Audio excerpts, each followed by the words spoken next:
Hello ladies and gentlemen, boys and girls, welcome back to the Quick Take and welcome back to a brand new video on the channel. Today I'll be going over some very interesting news regarding a certain striker from the Portuguese league and a very important Victor Osimhen update. But first, before I continue, I would like to quickly remind you I am running a giveaway with OwnASaber.com where at 15,000 subscribers you could be in with a chance at winning the King of London lightsaber, the perfect saber for every Chelsea fan. 3 participants will be chosen and all you have to do to enter is subscribe to the channel and check the pinned comment down below for more information. And with that, on with the video. Now, some of you may have heard the news that Chelsea are now in for a certain Swedish striker that goes by the name Viktor Gyokeres. I think I'm saying that right. Gyokeres.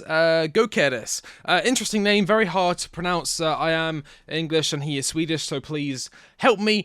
He is 6'2", 25 years old, Swedish striker, of course. He plays for Sporting Lisbon. He joined in the summer for 20 million euros on a 5-year contract, which includes a 100 million euro release clause. He joined Coventry on loan from Brighton, so of course Brighton are known for their decent scouting, so they obviously saw something in him, where he scored 43 goals and assisted 17 in 116 games, averaging a goal involvement every other game. Before eventually signing for Sporting, the Swede was subject to interest from numerous clubs, especially in the Premier League, including Everton, Wolves and West Ham, where he was described as an unbelievable player at the time, and he has sure as hell lived up to it. Since joining Sporting, he has hit the ground running, 15 goals and 7 assists in 18 games. 9 of those goals were in the league, outperforming his expected goals, which stands at 5.75. Now, I'm not going to act like I've seen every single Coventry game. I'm not going to act like I've scouted him since the under-17s, Sweden international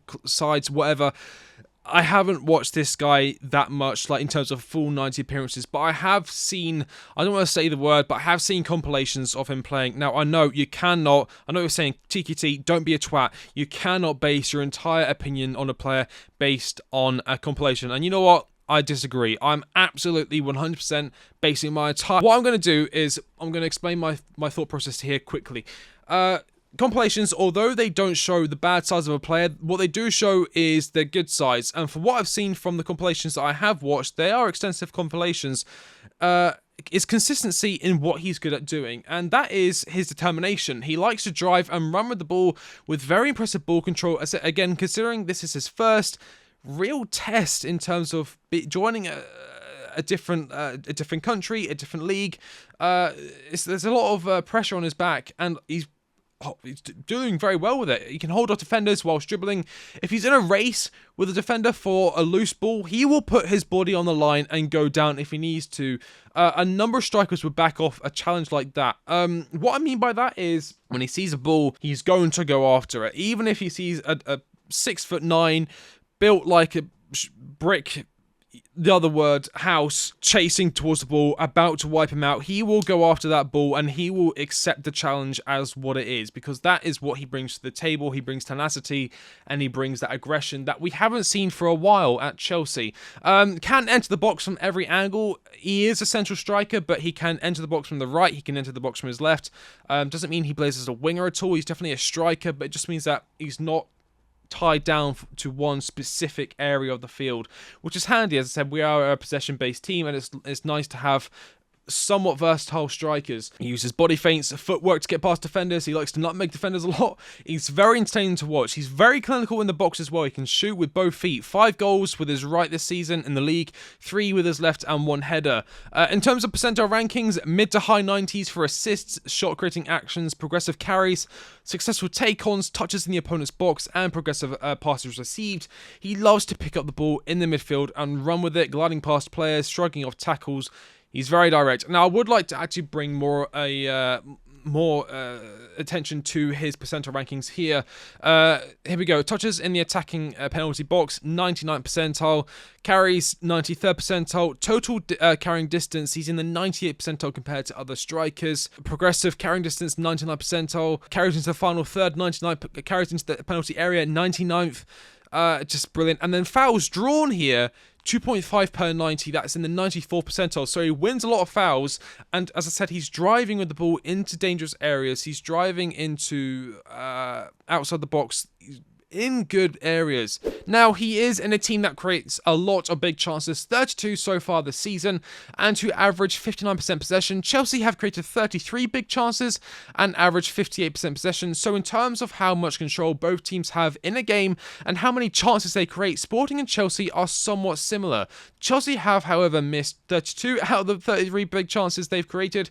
So to say we are in need of a clinical striker come the January window would be an understatement. It does remind me a lot of Diego Costa, someone who's prepared to fight for every chance, every loose ball, someone who's not afraid to get stuck in, and in this week, inexperienced Chelsea side, I think having someone who's prepared to fight with everything they have would set a great example going forward. As I said, Sporting do have a €100 million release clause, which, taking into account the new recently passed amortization rules within the Premier League, that comes to 20 million euros a year for the next 5 years. For those of you who don't know, I'm just going to quickly say there was a vote put up in order to put a cap on the length of contracts, which can be amortized. They can still be long contracts, but just the amortization.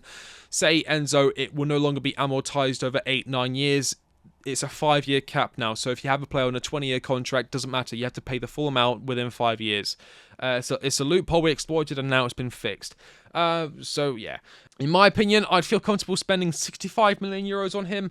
I think that's his true worth. If we do go in for him, I'd like to hope there could be some wiggle room regarding the price, as it is a lot of money on a 25-year-old who's really just coming into the prime of his career and is really just only starting to show his worth to the footballing world just now. Now, Gyokeres is, of course, not the only striker Chelsea have been linked to come this January transfer window.